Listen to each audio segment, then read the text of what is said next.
kumusta naman itong mga cast mo rito? At yung kwento nito, paano ba ito direct?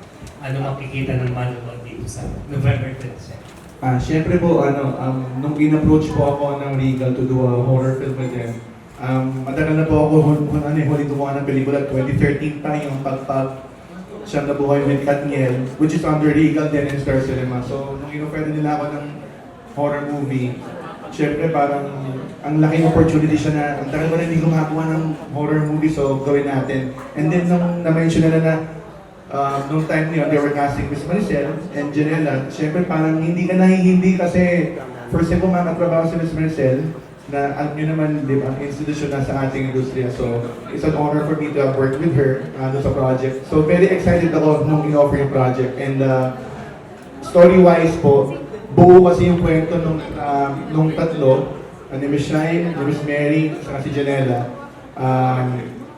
So, nung binubuo namin yung pelikula, very sure si Mr. Seth doon sa gusto niyang tono ng pelikula, doon sa gusto niyang makita. Kaya happy kami dahil yung nagawa naming produkto, yung na-envision namin for the film. And it's a traditional Regal horror movie, pero we make sure na meron kayong ibang makikita sa ginawa namin. So, yung tradisyon ng paggawa ng Regal ng mga nakakatakot at magagandang horror na pelikula, feeling ko naman ay naitawid namin. So, na-excite ako na makita yung lahat yung pelikula this coming November 27. Ayan po. Thank you, Direk. At kitang-kita naman sa bagong trailer. Di ba? Dalawang trailer. May bagong trailer ang mga malarang na, The Heiress na ando na po si Mama Lara. Hindi siya pati nga, mamalarang Mama. Diba? Anyway, alamin naman natin yung role ni Makoy rito at yung experience mo doing this film. Hello po, good afternoon po sa inyo lahat, sa mga vloggers po, reporters, sa press po po sa oras. At ako po si Makoy De Leon at kumano po ko bilang Renz sa The Heiress po.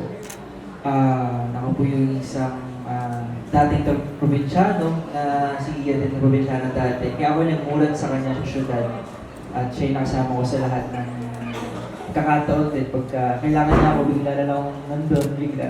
Darating na lang bigla. Ako yun. Tagapagtanggol na rin. Experience ko sa The Heiress, sobrang lucky. Swerte ko. Kasi makasama ko lang po si Miss Maricel, si Sunshine, si Janela, si Derek. Kasi na rin silang experienceado na po. Ako ay isang baguhan lang din. Kaya swerte ko. Kaya papasalamat ako na sa Diyos din. At syempre sa Regal na na-consider po nila ako. Kaya experience na to, hindi ko makakalimutan ko buong buhay. Miss Janela? Hi, good evening. Ako dito si Gia. Ako yung pamangkin ni Miss Maricel Soriano. And,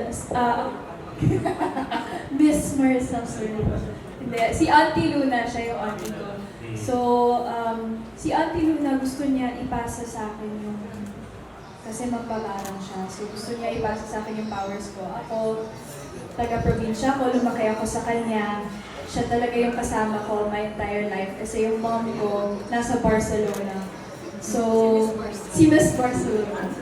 So, ayun po, hindi ko po alam na gusto na niya pala ipasa sa akin yung powers niya. Kaya, The Heiress yung title. Kumusta naman ang pagtrabaho mo? Isa siya yung Maricel and Makoy? At yung experience mo doing the film? Working with all of them is really nice. Si Tita Sunshine, naka-work ko na sa Oh My G. Tapos si Direk first time. Si Makoy, Be Careful With My Heart. It's really nice working with them again. And of course, kay Miss Mary. It's such a pleasure working with her. At first, I told her sobrang na-starstruck ako sa kanya. And then, sabi niya sa akin, huwag ka ma-starstruck. Kailangan, kailangan may sarili kang ano tawag ba? Basta sabi niya, may sarili kang ano. Yun yung sinabi niya. So, ayun, naging comfortable na ako sa set with her. And she's really nice. And working with Direk then, he's very, I actually really enjoyed working with Direk Frasco. He's very, hindi ka matatakot sa kanya. He's really gonna explain the scene sa'yo sasabihin niya sa'yo yung gusto niyang makuha sa eksena and magiging comfortable ka lang din talaga sa presence niya. Ayun. Magandang gabi po sa inyo lahat. Ako naman dito si Carmen. Ako yung nanay ni Janela dito, ni Kia. Isa akong OFW, and then all of a sudden I decide to go back to the Philippines to take care of my daughter. And doon na nagsimula ang dilemma ko kay Auntie Luna at dilemma niya sa akin kasi ayaw niya yon dahil gusto niya mas sarili niya lang ang aking anak. So, ganon. And of course, working with them is always an honor naman. With Ate Mary, yung last time na nakatrabaho ko siya doon sa Inang Yaya, kakapanganak ko lang doon sa yung sa bunso ko that time, Ate Mary. And with Janela sa Oh My G, maganda rin naman yung experience ko, napakabait at napakagaling na artista, napakagandang bata pa. And with Direk Frasco, nag-work na tayo direct sa MMK Ipaglaban Mo. And with si McCoy, I think this is the first time. Oo. Always, parang nakakatuwa kasi happy set lang kami and napakababait at professional po ng lahat. Thank you, Sharon. Yes, it's Mary. Auntie Luna. Ito kasi, piniprepare ko si Janela na i-offer ko kasi siya sa sanlibutan.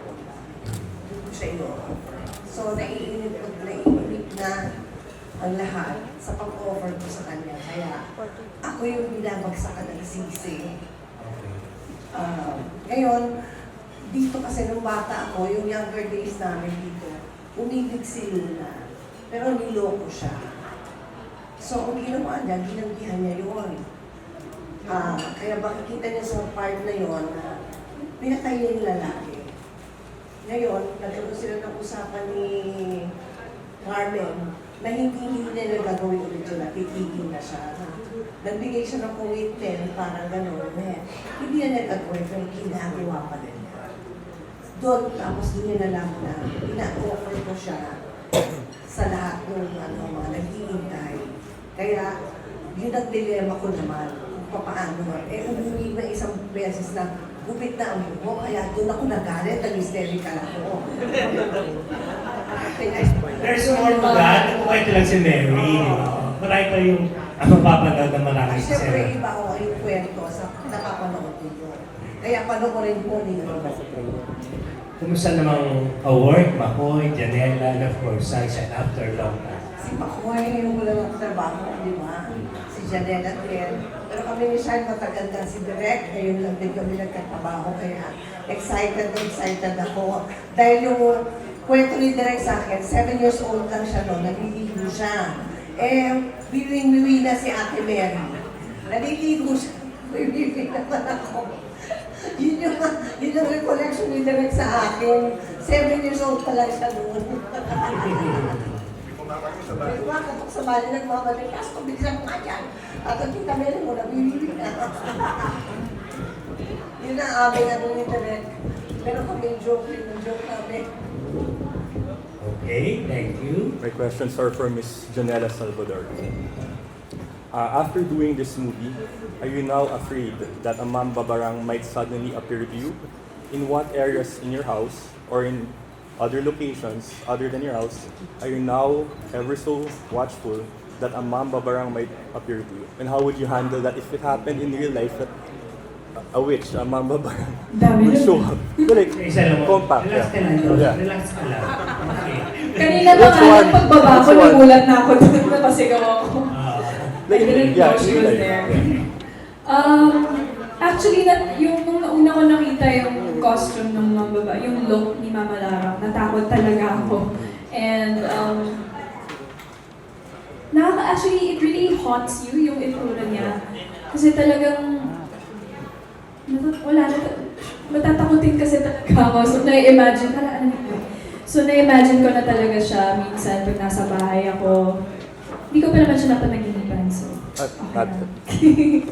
While doing this movie, were you reminded of any horror movies that you got to watch growing up? did it bring back any memories or even snippets of horror movies you saw in HBO or any channel or certain channel? Did you reminisce or remember any of those moments growing up watching a horror movie? No, kasi she has her own look eh. May sarili siyang itsura, parang hindi siya ginaya sa ibang mga horror movies. So, wala akong naalalang specific movie. Basta takot lang talaga ako sa kanya. Is this the first time you have heard of a Mamba Barang? Yung parang if looking back, parang ay may Mamba Barang pala. Meron tayong sariling version ng witch. Is this the first time you learned about what a Mamba Barang is? Actually, before pa, I've known about Mamba Barang. Mamba Barang is a woman who practices sorcery, parang black magic. Pero ang di ko alam is iba pa pala yung mamalarang sa Mamba Barang. Mamalarang, yun yung parang head na evil spirit, tama ba? Yung mamalarang. Yun yung talagang nangunguha ng, yung nananakit. Yun yung mamalarang. Due to Netflix, streaming services, HBO, we're all exposed to different kind of horror movies from all over the world. Like sobrang from gore, splatter to even horror, yung sobrang borderline, almost illegal if you view it. No, so, doing this movie, were you aware that some people probably compare this movie to foreign movies, even past local movies? So, what is your message to discerning horror fans and horror peers that they should watch this movie when it comes out? What are the reasons why they should watch this movie? Actually, pinag-uusapan namin yun ni Derek yung una, na parang paano namin gagawing iba tong movie na to sa lahat ng horror movies na lumabas. Lalo na Regal is very good at horror movies. So, Derek, you wanna answer the question? I think yung movie kasi may conscious effort talaga when we were making it. We were gunning for MMFF talaga. So, in terms of tone, mabilis siya, very straightforward yung kwento. Pero we made sure na yung scares niya kahit paano is something different. Even yung look ng mamalarang, yung effort namin doon na sabi ko, I wanted it to look something based on yung look ng mga Filipiniana. Very Pinoy sana siya na pag nakita mo yung outline pa lang nung mamalarang, nakakatakot siya kasi close to home. Kumbaga hindi siya mukhang multo ng foreign movie or ng isang Hollywood horror movie. I wanted it na magmukhang Pinoy talaga. So, na-achieve naman namin feeling ko yung look. Kasi talagang nung nagte-test shoot kami dun sa costume pa lang, may creepy factor na kagad kapag familiar siya, di ba, sa mga Pinoy. Kapag familiar ng isang bagay, yung di ba pag nakakita ka ng mga lumang litrato ng mga Pilipina na mahaba yung damit, mahaba yung buhok, nakakatakot siya. Imagine mo kung may magmultong ganito, nakakatakot siya. So, ganun yung pinanggalingan namin. So, yung movie is we paid homage to most of the Regal movies na talagang horror yung atake. So, pag naparod nyo siya, nandun yung tatak Regal, pero at the same time, may bago rin, kumbaga, I made sure na may bago silang makikita yung mga manonood na hindi siya mabagal, saktong-sakto lang yung pacing niya. Tapos even yung sound design and scoring nung nabuo na siya, sobrang happy kami dun sa kinalabasan. Even some of the jurors from the MMFF, they were messaging me sa FB na yun, maganda yung pelikula na gustuhan namin. Sayang lang hindi nakapasok, pero at least happy kami dahil alam namin na maganda yung feedback nila sa pelikula namin. Thank you for answering my question. Yung Mamba Barang, as we know it, is part of the Filipino culture. Sorry. It's part of the Filipino culture. So how did you anchor the Mamba Barang in the Heiress and the Mamba Barang in our Filipino culture? Siyempre si naman Gina kasi when they wrote the story, mas alam nila yung mythology ng Mambabarang. Actually ako nagulat na ganun pala siya. Akala ko kasi Mambabarang sa kayong mga mangkukulam, akala ko medyo hawig yung ginagawa nila. Yung pala, mas malala yung ginagawa ng mga Mambabarang. They can be more vicious and they can kill talaga. Kung baka ganun kalala yung pwede nilang gawin. So, in-anchor namin siya ng konti dun sa yung mga info na nakuha namin. Kasi when they did the research, parang we made sure na more or less factual siya. Tapos medyo totoo. Kaso may borderline kasi na ayaw mong lampasan dahil syempre hindi ka na makadelve masyado dun sa totoo eh. Kasi alam mo yun, may konting takot ka. May konting takot ka, even the writer na masyadong laliman pa siya. So, even yung movie, grounded siya, pero at the same time, may mga cinematic license kaming ginawa. Kasi in real life, hindi naman lahat ng mababarang ay masama. Kumbaga, may mga pinapractice na yung craft na yon, pero kumbaga ayoko naman maputi na bad light yung iba rin na hindi naman ganun yung ginagawa. Kumbaga, conscious lang kami na for this story, nagkataon lang na itong grupo na to, yun, ganun yung kanilang mission doon sa pelikula na i-transfer yung kapangyarihan doon sa future generation. Kaso syempre, nandun yung conflict kasi papayag ba yung nanay na makuha ng anak niya yung isang bagay na sa tingin niya ay masama at hindi dapat, kumbaga, hindi dapat ina-entertain. Ayan po siya. Pero po kayo nag-research about mambabarang, nag-immerse ba kayo or internet? Ako hindi masyado. Kumbaga, mas hinayaan ko na doon sa creative side yung details about the mambabarang. O nagtatanong na lang ako sa kanila kung halimbawa, I'm going to do this, tama po ba to? Makatotohanan po ba to? So, they give feedback lang. Pero personally, hindi talaga ako masyadong tawag dito, nag-dive into it kasi yun yung medyo tricky part sa horror eh.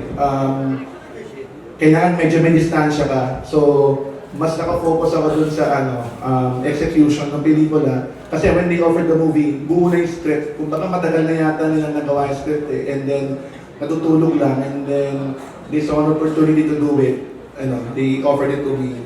So, yun. Kung baka buo na siya, hindi na ako masyadong lumalim kasi, ayun, parang dumistansya lang ako para hindi masyadong tawag dito. Hindi mo siya nauuli sa bahay. Yung kumbaga on the set lang, yun, sa trabaho lang pala.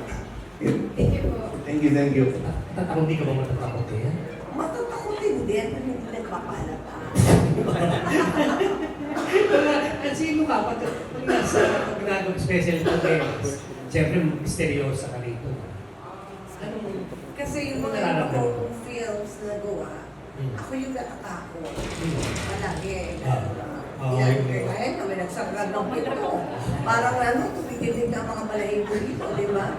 Pero this time, ako naman yung nananakot or ang kinatapakutan. Kakaiba naman. Alam mo kung ginawa mo rito sa yung vampira entertainment yan, di ba? So talagang bihira kang kumuha ng horror. Zoe Romero ang director. Ayun, alam ko Becky. Hindi, Peke Aswang. Aswang, oo, yun pala, diba? So, yun nga, matatakotin ka pag basically talaga. Medyo matatakotin, pero lumalaban tayo. Kasi syempre wala namang mas powerful pa sa Diyos. Yes. Ito yung mga entity na maliit lang to. Pinaka dapat natin bigyan ng power at saka tiwala at faith, di ba, na sinasabi nila, huwag kang bumitaw sa Diyos. Okay. So, dito talaga, katakot ka pero maganda ka ngayon. Yung pinaka-tumatak din sa akin, kasi di ba naging Regal baby ako Yes, before? Yung Shake, Rattle, and Roll with Edu Manzano and Manilyn Reyes. Maganda naman yung Shake, Rattle, and Roll part 2 pa yata. Yun ang last one. Meron ako mga ginawa pero hindi ganun masyadong nakakatakot. Mga kepoy, yung mga ganun. Pero yun intense kasi hinagis-hagis ako doon ni Edu Manzano. Oo. Basically, ba? Ito matatakotin ka. Matatakotin. Sa pinagdaanan ko sa buhay, parang wala na rin ako masyadong nakakakutan. Kidding aside, hindi masyado. Kasi ako, I believe na wala tayong dapat ikatakot, basta tayo mag-pray. Pag natatakot na, pag may fear na, mag-pray ka, and it will make you stronger. Direct ang tanong ko lang, base sa pagkasaliksik nyo, anong kaibahan ng mapabarang sa mangkukulang? Actually yung mambabarang kasi parang sorceress na siya. Kumbaga, physically, pwede niya manipulate na yung katawan ng tao. Kumbaga yung napapanood natin sa mga Hollywood movies, sa mga voodoo, yung mga African-American na may mga voodoo dolls na yung pag ginagalaw nila yung manika, gumagalaw din yung tao. Ganun na yung level niya. Kumbaga, pag may nakuha siyang element ng tao, either buhok or personal effect, nakagamit niyo yun against that person. Kumbaga, kahit ano pwede niyang gawin. So, mas dangerous siya kasi mas malakas yan. Ang pagkakaindividual, yung pagka-explain sa akin, yung kapangyarihan nila mas malakas. Kumbaga, kaya nila nang pumatay talaga ng tao with their ability. So, feeling ko yun yung difference niya sa makukulam na, kasi yung kulang medyo mas nagkakasakit, di ba? Or namamagayo sa pati ng katawan, may naman sa katawan. Pero ito talagang namamanipulate na niya and medyo extensive na yung damage na kayang gawin. So yun yung major difference for me doon sa pagkakaintindi ko sa dalawa. Base rin sa pag-analytics, saan ang gagaling more or less sa mga mambabara? Kasi yung mga magugulo kasi Bisaya siya eh. Saan ang mambabara sa Sorry, hindi lang ako masyadong... Dapat sana si Manay Gina sana, kaso I'm not sure if she can make it dun sa press con. Pero ang alam ko, may certain regions yata na kung saan nanggaling talaga yung mga mambabaran. Pero ang alam ko, eventually nag-spread out din sila. Kasi dito man when we were doing the movie, a lot of people involved were saying na direct make nila lang ako na mambabaran. So meron din times na parang pinakita nila yung script dun sa isang mambabarang and sinabi nila, oo, kaya nilang gawin yung mga ganong bagay. So, dun sa ganong input lang, dun ako humingi ng konting information kung paano ko aatakin yung eksena. So, ayun po siya. Hindi lang ako sure dun sa mismong pinanggalingan kasi basta lang po ng writer. Ang question ko kay Miss Perry, ano po ang mas challenging sa inyo sa mga horror films? Yung kayo ang mananakot o kayo ang tinatakot? Pareho lang yun eh.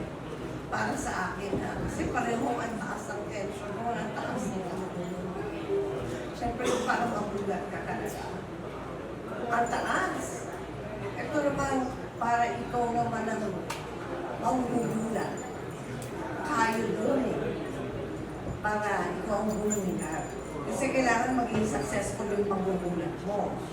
Kasi magugulat na sabi sa'yo na ginawa ko. Tapos, di ba? Parang panis ka doon. Wala nangyari. Wala na. Di ba kayo, it works. Pero kailangan, tatrabahunin mo talaga. Anong eksena doon sa The Heiress kayo natakot mismo? Anong eksena mo? May eksena ba kayo sarili nyo natakot kayo? Pero no spoilers. Oo, meron din kasi meron. Yes. Para matakot talaga. Yung kayo mismo na habang bago nyo i-execute ko, habang na-execute yung eksena. Marami. Marami. Mm-hmm. Nakakalakas yun. Nakakabarong gulat factor. Just want to ask Janela sa kasi Makoy, parang ito ba yung first movie na ginawa niya? Yeah. How is it working to each other dito sa film na to? Love team kayo dito, parang ganun, may love interest. Parang ganun. Actually, nakakatuwa kasi last time ko nga nakasama si Makoy sa Be Careful with My Heart. Sobrang bata pa namin nun. Ilan to nung 14 years old lang ako. Ikaw, ilan to nung 18? 15 pala. 15. Ayun, so mga bata pa talaga kami nun. And it's really nice to be able to work with him again kasi nakita namin kung paano kami both nag-grow, kung paano kami ngayon sa career. Iba na nakakatuwa. Ayun din, feeling ko bumabalik kami sa pagkabata na kasi nga, pag-raratas na ako pa ngayong eksena namin na yun eh. Actually, siya yung naging daan, si Janelle yung naging daan. Ay, 18 pala, may 18 pa, 17 kami. Tapos siya yung naging daan kasi yung time po na yun, extra lang po ako, talent lang po ako doon. Hanggang sa Be Careful na napansin ng director na okay naman daw, kaya binigyan ako ng role. Doon na po nag-start mag-showbiz, kaya si Janelle sobrang memorable sa akin kasi first on-screen na partner ko siya. Kaya Tapos Janela, you are paired na with different guy, ano? Parang, di ba, after Joshua, tapos Makoy naman. Mas gusto mo ba yung ganyan na you are paired with different, kaya may sarili kang isang love team na. And ano yung parang mas natututunan mo pag gano'n?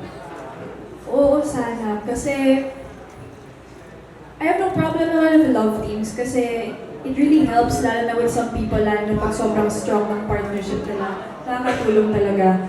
Pero since nanggaling na ako sa love team dati, ngayon parang ayoko na maulit yon. Gusto ko na maka-work yung iba't ibang actors para mag-grow din ako as an actress. And I think that's what, parang nalilimit kasi kapag isa lang lagi ang katrabaho mo eh. Parang mas marami kang pwedeng gawin in terms of your craft, gano'n. So gusto ko mag-grow. And Kay Makoy naman, sabi mo, si Janela yung dahilan kung bakit nandito ka ngayon. Ano ba yung mga discover mo kay Janela? Long time ago, tapos yung ngayon, bilang Janela na siya ulit. Magtakaw pala si Janela. Yun yung namin kasi yung naging branding namin. Kumbaga yung pagkain kami nagkakasundo talaga. Kung si Janela, parang food, pag-break naman. Pero sa serious part naman, kumbaga, ganun pa din siya eh.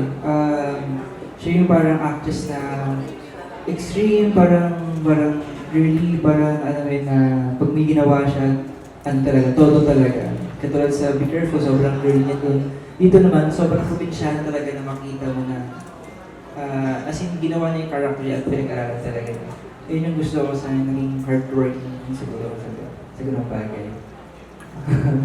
Sa iyo, Janela, parang nung nalaman mo makakasama mo si Miss Maricel Soriano sa isang film, ano yung naging first reaction mo? Tinanong mo agad sa sarili mong gusto kong masampal ng artista ko. Kasi doon siya ako nasampal eh. Ngayon nga. Hindi. Actually, Kasi ang daming nangangarap na, di ba, masampal? oo nga daw eh. Masakit daw yung sampal mo. Hindi. Like I said na... Nasampal ka ba?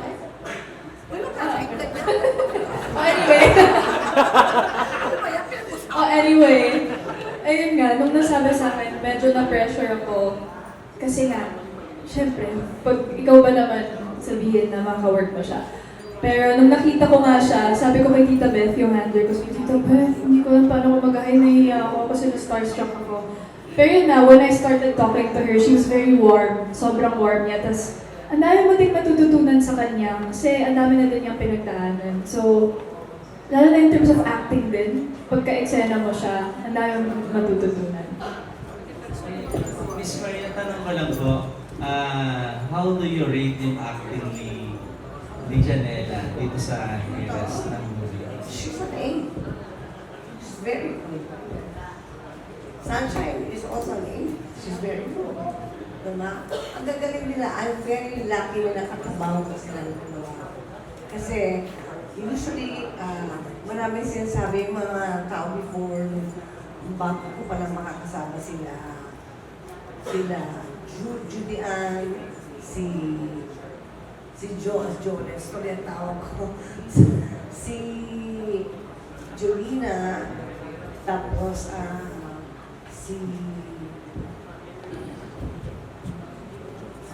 alam mo minsan, meron tama dito yung old-timers disease. Huwag yun ang may Old-timers. Si Claudine, kasi di ba nakasama ko sila sa isang, bawat isa sa kanilang team, nakasama ko. Tapos ang sinasabi nila palagi, naku ganito, naku ganyan, lahat hindi totoo. Dahil nung nakasama ko sila, napaka-professional nilang lahat. Kaya ako, I feel blessed kasi lahat ng nakakatrabaho ko, natutuwa ako dahil hindi totoo lahat yung mga nadinig ko. Buti na lang hindi ako naniniwala. Kasi talagang lahat sila, on your toes, saka lahat sila, pati si Angel, Toxin, di ba? Doon sa The General's Daughter. Wala akong problema, wala akong lahat. Pero masaya kami sa set. Yun yung, ang hirap doon ha. Siyempre, the wish ko na para sa sabi ko, sana laging ganito. Napibigay naman sa akin. Kagaya nung nag-shooting kami ng Heiress. Ito, ang saya din namin sa Sir Kaika. Pareho kami umiika-ika ni Direk. Dahil yun yung nangyari sa amin na kababalaghan dito sa set na to eh. Pareho kami ni Direk na masakit ang tuhod, sabay pa kami. Pareho left sa kanan, pareho kami kanan. Yun yung mga nakaka-gulat na part dito sa amin na to. Nastalan po kay Miss Sunshine. Kayo po ba nasampan na ni Miss Maricel Soriano? Hindi, wala naman si Mary. Wala rin eh, kahit sa inang yaya dito, wala rin. Pero meron kayong dapat panoorin, abangan kung ano ang ginawa sa akin ni Ate Luna. Matindi. Yun. Okay, thank you po. Thank you. Kung may patanong to sa audience sa Diyos, kung meron daw kayong powers magbarang, sino gusto niyo ibarang?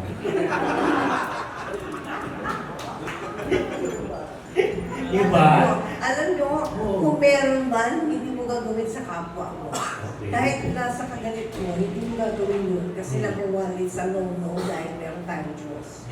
Hindi ba? Dahil vengeance is not ours, sabi nga nila. Kay God yan. Dahil wala tayong karapatan gawin.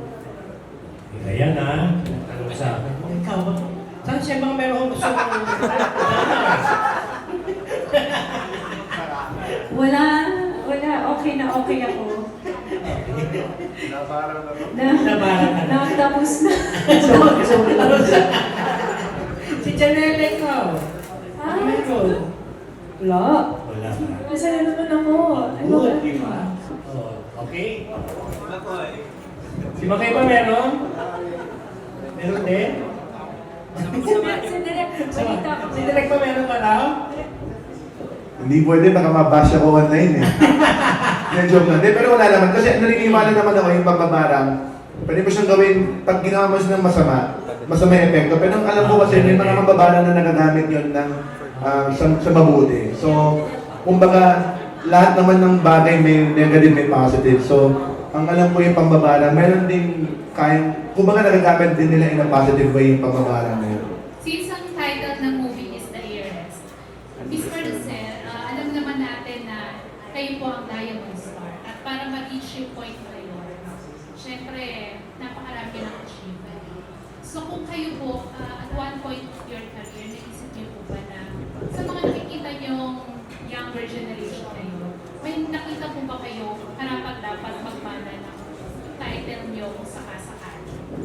Alam mo, noong araw, ganyan nila tanong sa akin kasi nanay ko si Linda Blanca, si Tita Chato, yan. Ang pinakamaganda nilang in-advise sa akin, isa lang, okay yung napapaaral ka sa kanila, pero mas maganda kung makaka-create sila ng kanilang sariling identity, hindi ba? Kasi yung identity yun, yun talaga sila, at yun yung minahal ng tao sa kanila. Kaya para sa akin, okay yan, pero mas maganda if you'll be able to create your own identity. Dahil doon ka mamahalin ng tao. Yung tunay na ikaw, kung sino ka. Una nag-umpisa ka pagkabata, hanggang sa ngayon, nandiyan ka pa rin. At yun ang pagkakakilala sa o, bakit may ganun eh, di ba? Yun ang sinasabi ko. Na mamahalin ka ng mga tao dahil doon sa identity mo. Tsaka parang ang hirap-hirap naman pantayan or Oo, kasi magsasuffer ng comparison, hindi ba? Kaya ako, mahal ko sila, mga anak ko yung mga yan, anak, ituloy mo, maganda yan. Magkaroon kayo ng sarili mo, pangalan. so, thank you, Miss Maria. Kay Miss Sunshine, Janela, and Makoy naman. Lahat kayo, first time makatrabaho sa Miss Maricel. Ako nakatrabaho ka na before, si Ate Mary. Ayan, si Janela and si Makoy. Yung first impression nyo, since si Maria ay napapanood na natin dati pa kayo, yung nakatrabaho niyo siya ngayon. Takot ba kayo? Nasagot ko. Na-starstruck ako. Tapos nung first ko siyang kinausap, she was very warm na. So very, yun nga, warm. Yun yung una kong impression sa kanya. Pero nagtanong-tanong ka ba, nakakatakot ba talaga si Miss Maricel? May mga ganun ba? Yung handler ko kasi si Tita Belle, parang, syempre matagal na siya sa Regal, so parang she was telling me na, oh, Marissa, Soriano yan, blah, blah, blah, blah. Magaling yan. Ginagalit. So, yun lang naman yung sinabi sa akin. So, na-pressure ako, pero she was very nice to me. Si Makoy. Ako masaya na takot. Halo, kasi po, nung una masaya kasi nung press con pa lang na nang-meeting ako. Unang sabi nga po na sa kanina ay Maria, parang umingiti daw yung mata ko, kaya nasaya po agad. Pero kasi yung takot kasi yung nag-excel na kami, takot ako yung role ko dun, dapat matatakot ako eh. Kaya ginamit ko yung takot din na, syempre, first time. Kaya yung takot eh, sobrang natural ko na pala sa palabas pag nag-excel na po kami. Pero natabunan ko lahat na yun kasi may time na pawis na ako. Kasi lagi yung naka-jacket yung karakter ko din.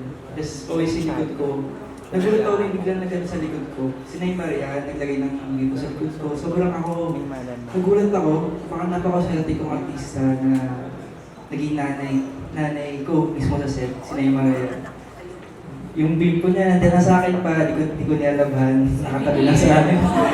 Kaya ko kasi syempre, galing kay Nay Maria, kaya cherish ko po yun, treasure ko po. Sa akin po yan. Si Miss Marissa naman, ano pong reaction niyo pag narinig niyo na ganyan? Parang may sa muna may takot sila. Minsan, doon ako na oo. Kasi sabi ko, alam, bakit ganyan? Basta nagtatakot ko. Uy, hindi naman ako nangangagat. Siyempre, di ba, parang gusto ko kasi maging easy na, yung mag-enjoy lang kami sa shooting, yung masaya lang kami. Pag sinabi ka, chichian na ka. Alam mo ng nanay mo, chichi. Chichi si Mama Mary, di ba? O, gusto ko talaga masaya. Yun ang gusto ko talaga. Para pag relax na kami sa bawat isa. Ayoko kasi nakakaramdam sila ng parang yun yung dapat na ikiligit o gano'n. Ayoko, gusto ko happy sila. Gusto ko happy dito kami sa set. At dito na-achieve din namin yun. Kahit pa paano yung mga maliliit namin oras. Yung magte-take na lang naman si Direct Frasco nagbibigay na ng 5, 4, hindi ba nalaman yung sinabi ko, 3, 2, 1, Ganun na. Ganun na kami. So pag may mga posters po kayo na medyo nakapili na i-intimidate, kayo po yung gumagawa ng way para mag-reach out? Paano yan? Ano yan? Pag yung napipil niyo po na medyo parang natatakot na, kayo po ba yung nag-reach out? O Oo. hinihintay niyo sila na silang post? Hindi ako lumalapit sa kanila. Naintindihan ko kasi mga bata yan, ano? Di ko, marami po tayong edad ko ha, basta mga bata.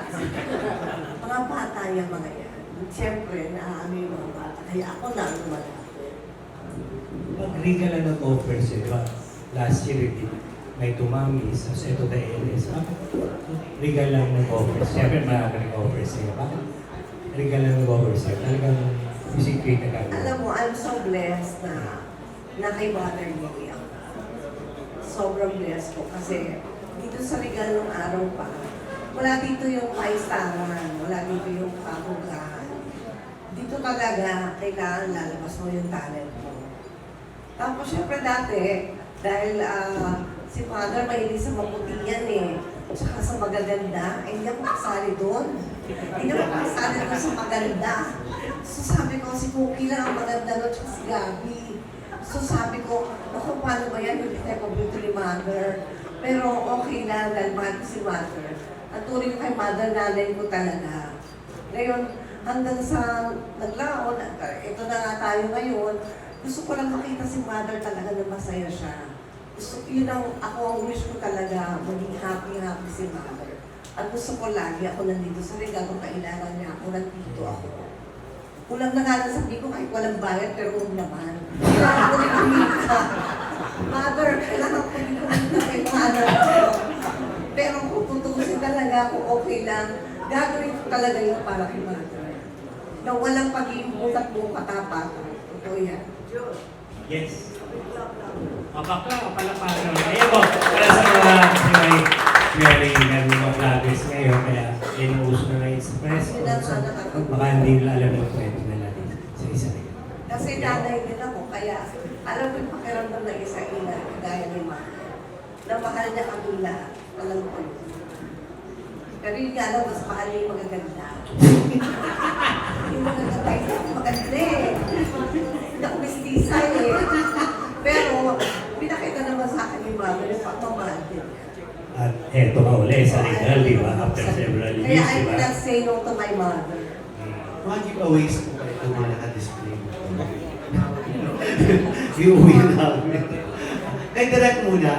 Direct, ano yung tipo ng horror na ito, The Heiress? Ito ba yung parang sa music pa lang matatakot ka na? Di ba may mga, ikaw ano yung gusto mo bang horror film na pinapanood ko na? Minsan kasi may iba yung parang nakakagilita, yung nililid na ng music na dapat matakot ka. Anong tipo ito, The Heiress?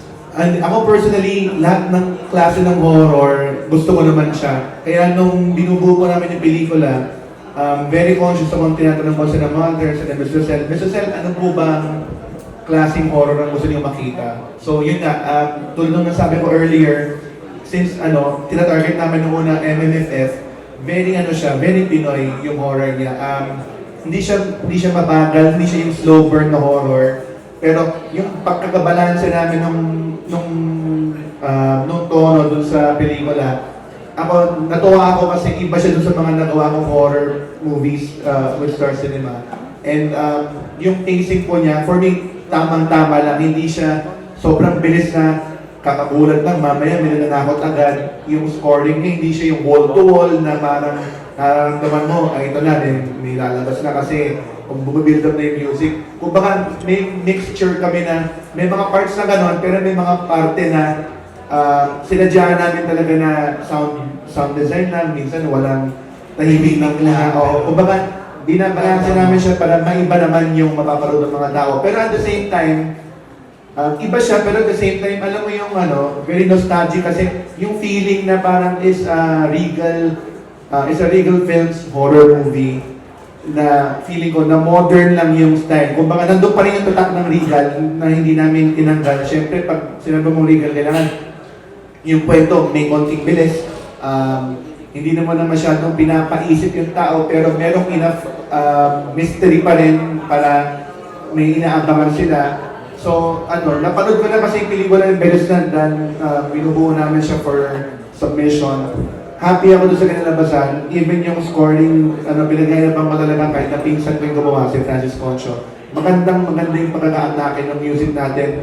Lahat ng makarinig, direct pang Hollywood yung music nyo Sabi ko hindi kasi yung pinag-usapan namin style talaga ng music, ganon, na-pull off niya. So, yung mixture ng lahat ng elements, yung acting ng mga artista namin, yung sound design namin, yung props na ginawa ng art department. Natutuwa ako kasi, kumbaga, kinakabahan ako nung binubuo yung pelikula. Every time I do a horror movie, ang kaba ko talaga, dahil as a director, alam mo yung alam mo kung paano ko dinirect Hindi siya parang comedy kung saan ako nanggaling na kahit na paulit-ulit mo pinapanood, natatawa ka. Ito, hindi mo malalaman kung nakakatakot hanggat meron kang ibang taong nanood at nagulat Kasi pag horror movie, alam mo na kung saan lalabas yung multo, alam mo na kung kailan ka magugulat, so hindi ka na magugulat Pero yung validation ko, kapag may ibang tao na nagugulat at natatakot, direct, okay naman yung ginawa nyo. So yun. So for me, happy ako dahil marami ako narinig na direct maganda naman yung ginawa niyang pelikula. So na-excite na ako na makita ng mga tao sa 27. So bakit sa trailer pala may gulat factor na? Opo, kaya sabi ko, ingat din kasi baka maipakita lahat. Yun para pagdating sa sinihan, meron pa rin aabangan yung mga tao. So may na-disappointing ho kayo. Sabi mo kanina na, talaga. So, ano ang pakiramdam mo? Yung huling pelikula ko kasing ginawa, MMFF din yun yung Siyempre, nalungkot kami lahat na hindi nakapasok. Pero for me, may reason naman kung bakit hindi siya nakapasok. Thankful lang ako na talagang may play date agad. Kasi ang worry ko, baka pag next year pinalabas, ang daming ipapalabas na horror, baka maluma bigla, hindi mo alam kung anong gagawin nila. So, nung sinabi nilang direct, bad news, hindi nakapasok na ng FF. Pero ang good news, earlier play date tayo. So, maganda yung play. na-excite ako bigla kasi sabi ko, makikita kagad ng mga tao, yung ingay na ginawa namin while making the movie, hindi kagad mawawala. Kung mga nasa consciousness ng tao na, ayan, meron The Heiress ay papalabas.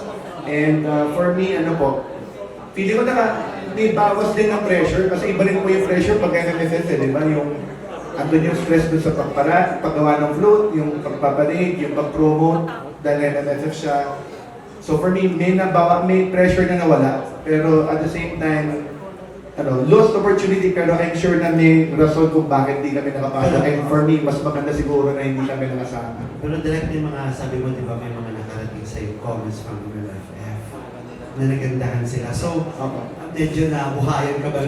Actually, talaga kasi. hindi kaya medyo naging extra hurtful nga yung, ay, hindi tayo nakapasok kasi nung nag-submit, yung mga nag-feedback, syempre yung mga ibang mga friends namin na juror dun sa NMFF, nag-message na direct, nakita ko yung pelikula niyo, maganda makakagawa.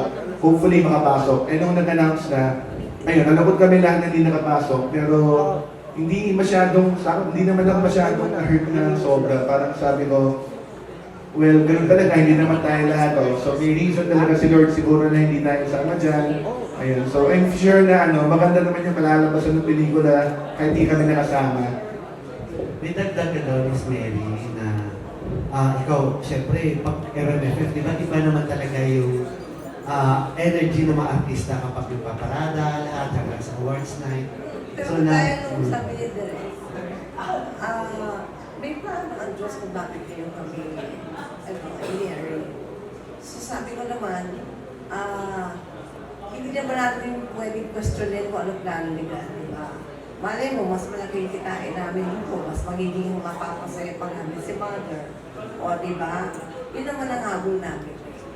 Yung maging masaya si Mother sa resulta ng pelikula. Dahil hindi pa ito bibigyan si Mother, part pa rin siya na kung lahat. Formula pa rin ni Mother.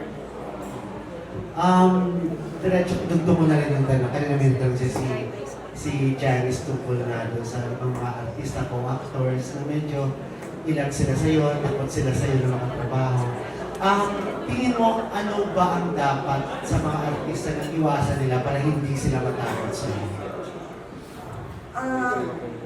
Una-una huwag sila mangunguna sa direktor. Diba? Unang-una na yun. Pangalawa, sana may konting bonding naman before we start. Yung bang para, at least we get to know each other before we start, para at least may alam naman tayo sa bawat isa. Kasi meron ng tawatan yan sa sa set, na pagka magkakilala na kayo, yung anong na ninyo, alam na, ikaw na ang susunod. Yung mga gano'n, meron na kayo dito. May foundation na kayo, may foundation na. Pero kayo ba, kasi ikaw, you say what you feel, di ba? Kung ano nararamdaman mo, iniisip mo, sinasabi mo yun. Yun ang pagkakakilala sa'yo. Sinasabi mo rin din sa mga co-actors mo ngayon, may mga nasasabihan ka ba, napapayuhan, kapag hindi mo gusto yung attitude nila sa set? Up to now, ang sinasabihan ko, yung open, yung mula nung nangyari yung mga nangyari, ang sinasabihan ko na lang yung nanghihingi ng tulog sa akin. Yung nagsasabi natin, Mary, tulungan mo naman ako. Anak, walang problema. Ganon. Pero yung mga hindi na rin ako pumupunta doon. So paano nyo na-handle pag may mga attitude ng mga artista? Wala lang, dead man. Dead man na? Oo, Parang hindi mo man. na sila kilala? Hindi naman sa hindi kilala. Pero alam mo, pumapasok lagi sa isip ko baka nahihiya. Yung gano'n. So ikaw na ba ang nag-reach sa kanila? Pag Depende. nakita kong okay, pag nakita kong hindi okay, medyo mahangin tayo dito, ay doon tayo sa aircon. Marami, ano ang gusto mo iparating sa mga young actors? Si Janela, si Makoy, nakatrabaho ka na. Alam mo, Na dapat. lagi kong ginagawa kay Emplo pagdating sa ganito, si Papa P, si Eric Kiso, ay si Eric tuloy. Kasi Piolo. kapatid ko yun parang kapatid ko kasi itong mga to si Piolo kasi, nung ginawa ko yung Mila, alam mo, napaka-professional and very punctual. He's always in the set, na nagbabasa ng script at dala-dala yung ulan niya at nag-memorize ng script at walang yung kinakausap, yung script niya. Kaya sabi ko, nung panahon na yun, sinabi ko na to na sana kung merong mga artista na mamahal or papasok pa lamang sa pag-aartista, tularan nila yung attitude na yun sa pag-aartista ito. So nung nag-shoot kayo ng The Heiress, may mga nag-share ka kay Janela at kay Makoy na Oo, dapat oo naman. Kinakausap ko sila. na ano? Saka ako lang asan ba kayo? Ba't pala nawala kayo? Alam mo naman si Janela, chismosa. Kaya sabi ko, siya rin, saan kami napunta? So parang nahihiya sila sa... Talaga sila, oo. Okay. Masaya kami nun sa set. Masaya kami sa set. Okay, thank you. So, Makoy, ano yung na-share sa'yo na natutunan mo rin, of course, sa set ng Heiress? So, na-share sa'yo ni Maricel sa shoot. Pwede nyo matutunan dala nyo sa pagtrabaho nyo. Yung nagkausap kami na yung Maria, yun, samantala ko nga po yung tanong, paano niya po nagawa yun, paano niya na-maintain. Sabi niya, lagi mong natandaan mo sa bakit po ginagawa to. Tsaka kailangan i-master mo na yung craft mo, yun yung pinaka-word na sinabi sa akin na yung Maria. I-master mo yung craft mo kasi nandito ka na. Gagawin mo na na maayos. Nandun ngayon po, hindi ko po makakalimutan yun na oo nga naman, ang dami-dami pwedeng artista na nandito. Ako yung napili. Kaya kailangan kong i-master yung craft ko at the same time master din kung paano nyo lang pakitungo. Kasi huwag ka rin matakot. Kasi ako personally, mayayain talaga ako. Pero sinamantala ko na dapat hindi na ako na magtanong para matuto at sobrang worth it po na nakasama ko si Maria po talaga. Ngayon sa takbo ng career mo, nagkaroon ka rin ba ng takot noon medyo na ano ba tawag nito? Yung parang may nagka-problema yung love team niya ni Elise.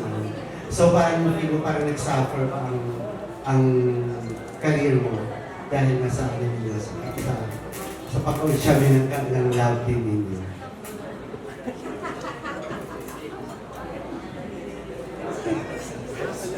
Okay lang, okay lang. Ayun po. Hindi na po nag-suffer. Pero natakot ka rin ba noon? Kung baka mamaya maapektuhan ang career mo? Hindi rin po natakot kasi pares kami ni Janela. Mas nag-eager ako matuto. Mas naging uhaw ako matuto kasi iba't ibang tao na yung makakaharap ko na iba-ibang klase matutunan ko sa kanila. Kaya mas tumawag din yung paano ko acting din at the same time kung paano makitungo sa ibang tao. Kasi madali sobrang dali pagka-collab din mong tagal. Kasi kilala mo na siya eh. Pero pagka hindi mo kilala yung naging partner niya, doon ka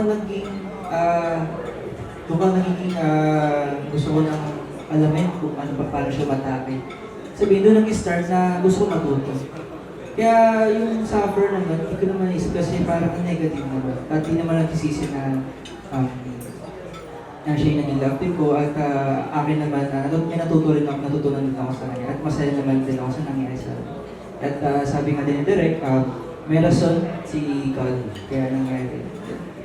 Ngayon naman, masaya naman parehas, kaya wala naman ang problema. Yun nga, importante naman matuto araw-araw. Janela, ikaw ba tingin mo ngayon, nalagpasan mo na rin yung mga issues mo before, yung mga pinagdaanan ng love team mo, yung ano yun, mo, nalagpasan mo, pero nung time ba na yun, nagkaroon ka rin ng takot? Hindi kasi takot eh. It was like a rough patch. More on Mga challenges na pinagdaanan. challenge siya sa personal life ko.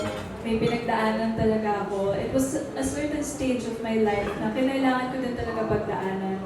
Para ngayon, mas alam ko na kung anong gagawin ko pag nandun ako sa situation na yun.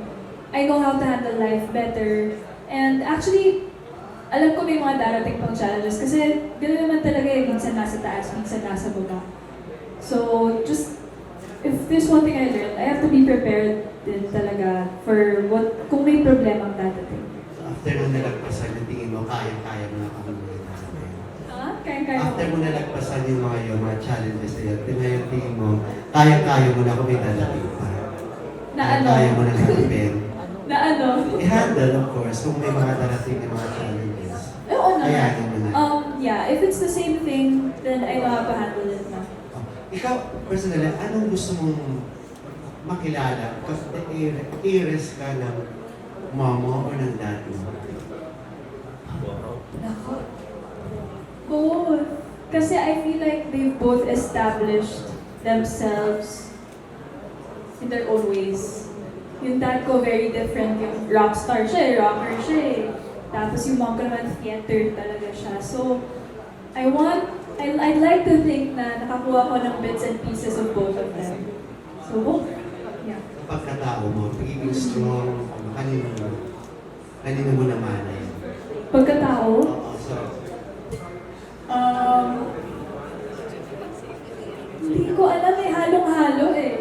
It's true pala what they say, kahit hindi ka lumaki with someone, kung tatay mo o nanay mo man, kahit hindi ka lumaki with them, may mga makukuha at makukuha ka pa rin na traits from them. Kasi nung nakakilala ko at naging ka-close ko yung dad ko, ang dami pala talaga din naming similarities. Minsan bigla na lang natutulala.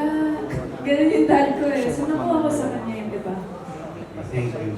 Shine, nabanggit mo kanina na sa dami ng pinagdaanan mo, wala ka nang tinatatakutan. So ngayon, tapos ka na rin ba sa mga pinagdadaanan mo yun? At nasa anong level na ngayon ang buhay mo?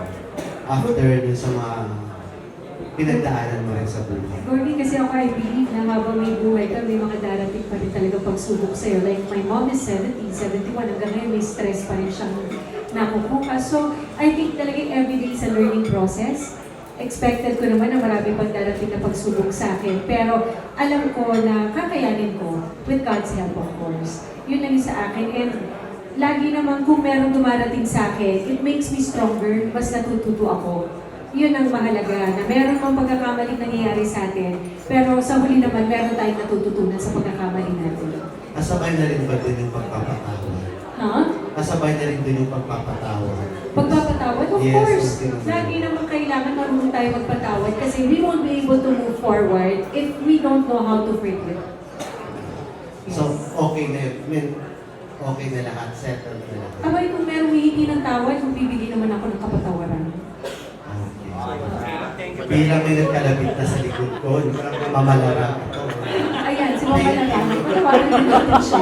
Si Malala, ano yung namamalarang diretsyo na hindi mama, ano kayo wala yan, mamalarang. Okay, thank you for coming. Guys, tutulungan po the Heiress, so December 27. Si Mary na lang mag-iimbitay namin sa inyo para humingi rin ng suporta, Miss Mary, sa ating vloggers and media. Maraming salamat po sa inyo lahat. Buti nga. Muli, nag-iimbitahan kayo ng Regal Films para sa isa na namang napakagandang pelikula na ang title ay The Heiress. Panoorin po ito, this is directed by Actually, walang sinabi. Alam mo nila tatay niya na nagdidirect na mo siya. At syempre, dito po si Okay. Makoy. Yun. Andito rin ang Pinasilis ko. andito rin ang maganda si Janela, ang napaka-sexy si Sunshine Cruz. At meron po may mga ibang kasama. Shane de Leon. Thank you, Leon. Ang bagong director. Darna. Bilang Ipapalabas sa buhay ko sa 27 November, kaya mga sana lang din naman. Siyempre, hindi niyo ko kami pababayaan yung ba? Yes! Of course. Maraming salamat po sa inyo. Sobrang maraming salamat. Ay, nagbukas na lang. Okay.